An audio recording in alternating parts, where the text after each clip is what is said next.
Hi, I'm Vanessa Sturgeon. What a stunning view. I never get tired of it. As president and CEO of TMT Development and a proud Oregon native, I have a passion for Portland, leadership, and our community. So we've created a series called Portland Strong, Leaders Among Us, a solution-driven conversation with some of our city's most intriguing change makers. Together, let's see how we can learn from them on how to keep this beautiful city of ours, Portland, strong. You're about to meet a pretty groovy gal. Groovy is Erikka Potts' favorite word, but most of her young life is self-described as chaotic and splattered. We're here at New Avenues for Youth to find out how Erikka turned that darkness into light, emerging as a bright new leader for Portland's youth in crisis. So Erikka, you not only volunteer at New Avenues for Youth, but you say that the services that some of the people here provided you gave you stability. Tell us your story. Okay, gosh. I'm from Oregon. I was born in Eugene, June 4th, 1995. Both of my parents were under 21 when they had me, and they separated about 6 months after my birth. So that kind of affected my housing situation, and for most of my early childhood, I was homeless or bounced around a lot between shelters. And both my parents ended up struggling with drug addictions, and took them some time to complete their GED, so they didn't have completed education for a while. But fast forwarding probably to about late elementary school, I'm in 5th grade now, about 11, and I finally have stable housing with my mother. It's me and my 2 siblings. By that point in time, my siblings and I were subject to a great deal of physical and verbal abuse. My older sibling and I were solely responsible for maintaining our younger sibling and a daycare our mother was running. And what ended up happening was I just really fell behind in school. Some teachers didn't write me into the seating charts anymore. The summer came, then I was in 6th grade and I was still falling behind. I was kind of isolated from my peers because I wasn't in school enough to build a relationship with them. And I was just I was at my wit's end with a lot of things. The dysfunction was becoming overwhelming, so I ended up having a really strong passion for literature and writing.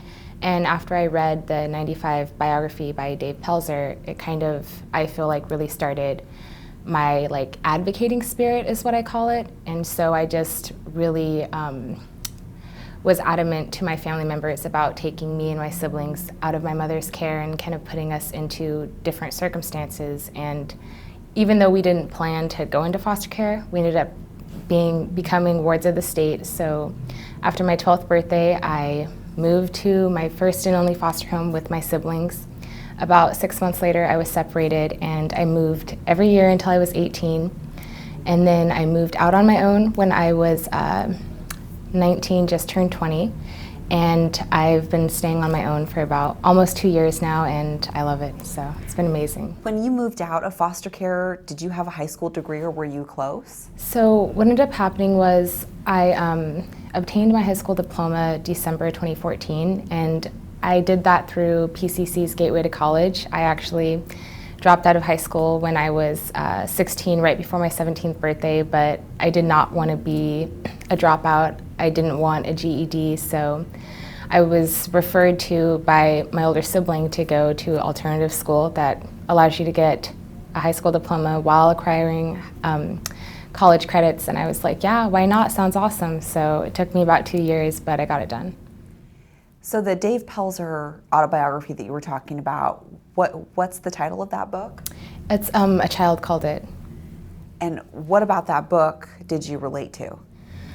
Well, this is going to sound kind of ignorant, but when I was coming up, I had no idea that other youth were subject to abuse the way I was and my siblings. And I had heard a lot about the book, but basically when I started reading it, it was this man's, the story of his upbringing and just about how he had a very abusive and sadistic mother, how he was kind of isolated from his siblings and other kids, and really it's a powerful read, but it doesn't necessarily have a happy ending either. But ultimately, what ends up happening is he's taken out of his mother's care, and he gets another chance. You know, he gets maybe not a happy ending, but at least a fresh start and a way to get away from the abuse and go into a place that's more healthy and functioning for him. Okay, so that ending, I suppose, gave you some inspiration to find a path forward for yourself?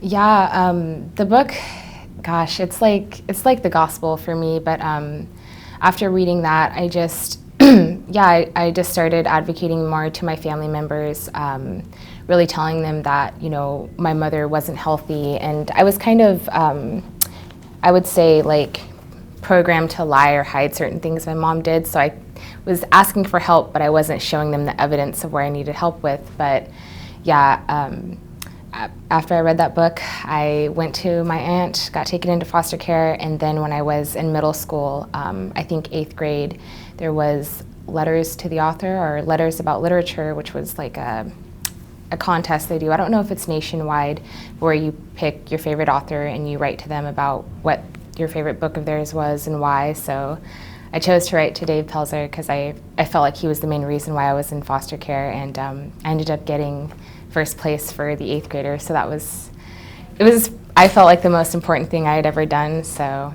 it's been, it's a really good book. I always hold it dearly to my heart.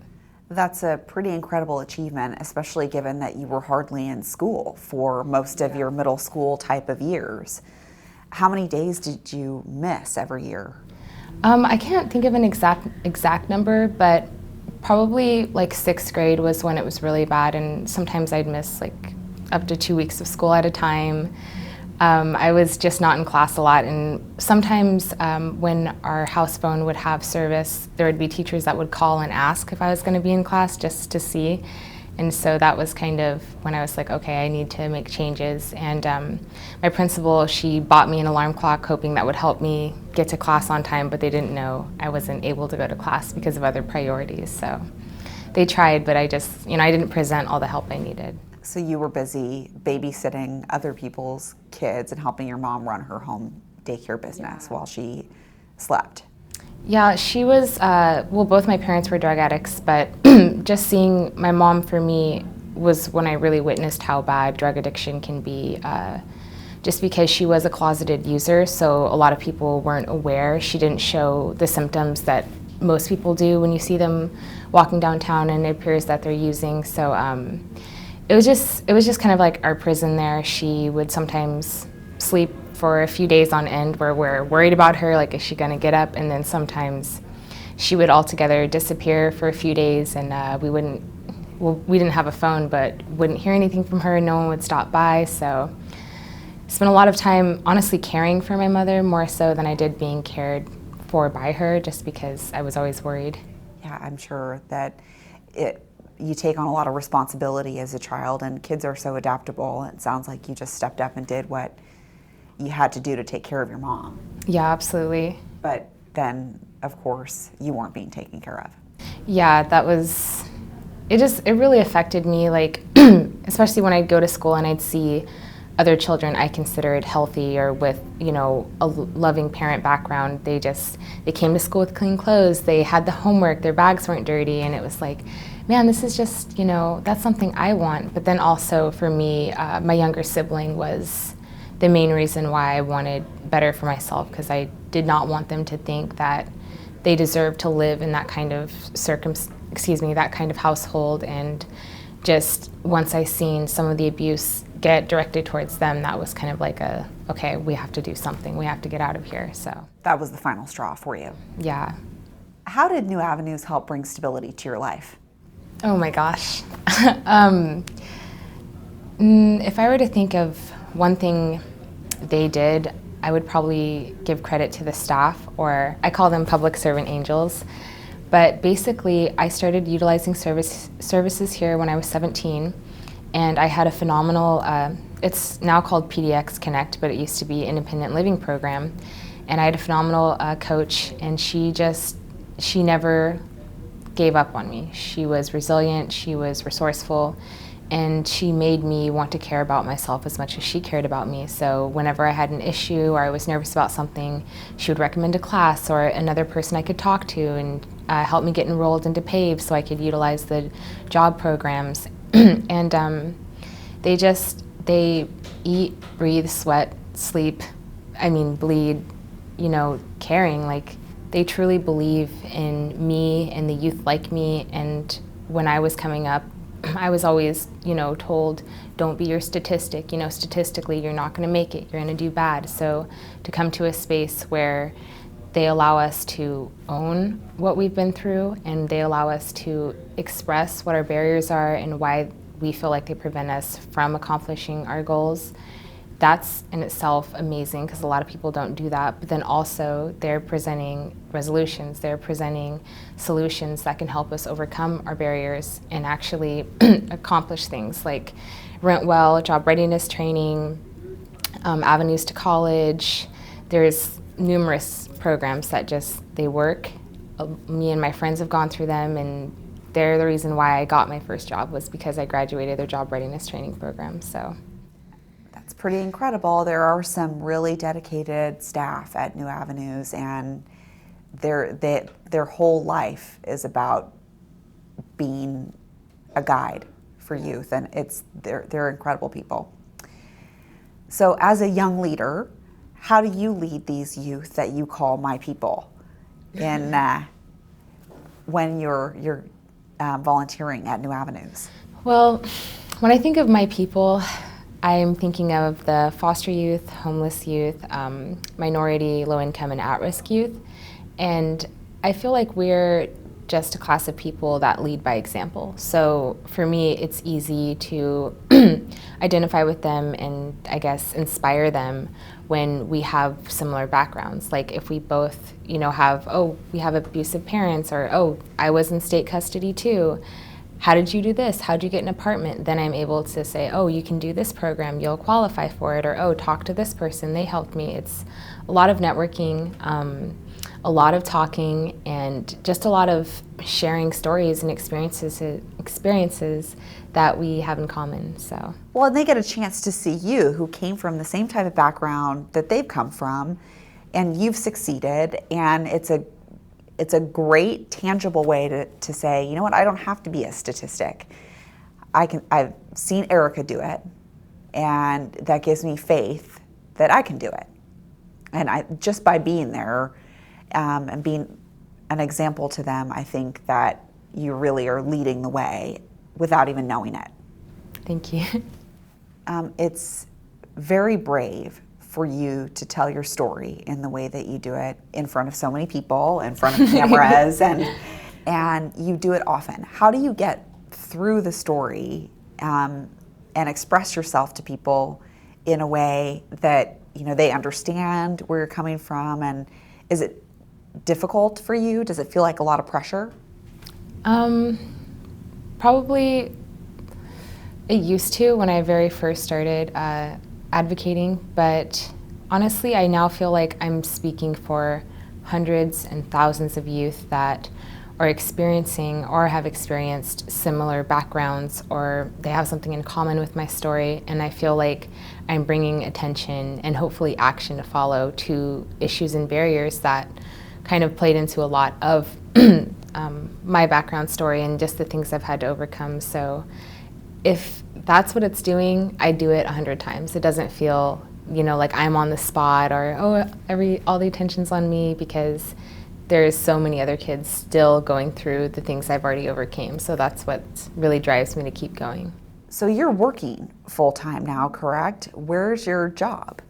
So it's kind of a complicated story, but essentially I was interning at New Avenues, and a company came in. They were interested in getting interns from New Avenues as well. They heard great things. So they were like, well, what do you think of Erikka? And they're like, yeah, let's try it out. So then I was like, all right, sounds good. So I started interning for Stalker. They're kind of like a creative developing and licensing commercial company.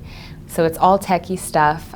They're super groovy, they're amazing, and I couldn't buy the experience they're teaching me, but then they also helped me turn my internship into a class for school. So 20 hours a week working, but then there's also the schoolwork behind it, the journals, those kind of things. But it's worth it. It makes me feel accomplished and productive, so I really like it. So where's your path now? Where are you in school? And what's your plan for the future of your academic career? Oh gosh, my biggest foreseeable goal is to complete my associate's degree at PCC. I'm a little bit more than halfway done after this term, and then from there, I really want to keep being involved in the community issues that I feel like are important in the community. So I'm probably going to study abroad for a little bit, possibly do the Carpe Mundi program, and then definitely keep checking in with mentors and just doing a lot of career guidance and exploration so I can have a better idea of what I want to do. What's the Carpe Mundi program? It's a program PCC offers for students who want to study abroad, and it's kind of like a cohort thing rather than you pick anywhere and you go to a school there. It's like they have their own curriculum that they pair in with school, so usually you go to not necessarily the ghetto of a country, but the less desirable places, and it's different for wherever you go, but then you start helping just resolve some community issues. So for some, if you go to Brazil, you might be helping a nonprofit there or something. Like it's pretty all over the place because it's still kind of new and it's dependent on every single student where they want to go and for how long. But I've heard wonderful things about it, and a lot more people are wanting to do that rather than just go study abroad through PSU or PCC. So Erikka, what don't people know about the youth crisis that you wish that they did know? I wish that, if there's one thing I can think of, I wish that people knew all these youth are capable, they are determined, and they're worthy of the help. They're worthy of getting assistance and guidance because a lot of them are living in crises that they didn't create, they didn't contribute to, a lot of us were born into those circumstances. So helping a youth get out of a situation like that could easily lead to a completely different life than they would have had without that reliable adult stepping in and being their rock. Absolutely, and people can step into in any way they see fit because there's so many different issues and crises that people can help aid. You can volunteer with New Avenues, you can research alternative education like the Gateway to College program and try to volunteer with them. Like, it's hands-on, but then it's also collaborating with other agencies and programs that are trying to help the youth as well. So what are the roadblocks that you see for some of these kids to getting into those services or finding an adult that can help them get to the services that New Avenues for Youth offers? Well, oh my gosh, I could come up with a novel, but for me, I think two of the hugest issues is that the homeless and foster youth population is almost identical. The only difference is half of us were placed in state care and the other half weren't. So I feel like that plays into things like health insurance. A lot of youth just aren't able to access it because they're either not born in Oregon or they didn't go through foster care. And so they're not able to meet with a mental health counselor. They're not able to get medications they need. They're not able to go to the dentist. They're not able to take care of themselves in the most basic ways. And so I feel like if there was a way that specific youth like that could access quality health insurance for more than a short period of time, it would help benefit them in utilizing other resources as well. Like if they have schizophrenia, it'd probably be hard for them to get into housing before they're treated for that. But if they can't see a doctor, then they're never treated for that. So it's like this huge cycle that just doesn't stop. Well, I noticed in your story too that as soon as you really reached out for help, you got it. But at the time, did you anticipate that you would be believed when you told your story to people? Honestly, I think my biggest concern was, like I always say, my younger sibling. And so I just kind of went out on a whim to where I was going to continue to tell my story. I was going to continue to advocate. And there would be some people that would just tell me to shut up. Like, I don't want to hear it, be quiet. And I still persisted. And I'm like, no, this is important to me. You're going to listen. This isn't healthy. And I feel like I was just kind of fortunate in that way where I've always been called a smart mouth, so I just speak my mind.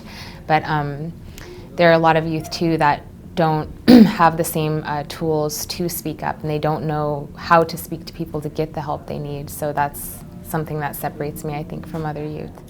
Yeah, and I think probably a lot of the adults or of the youth have really never had an adult that they could trust.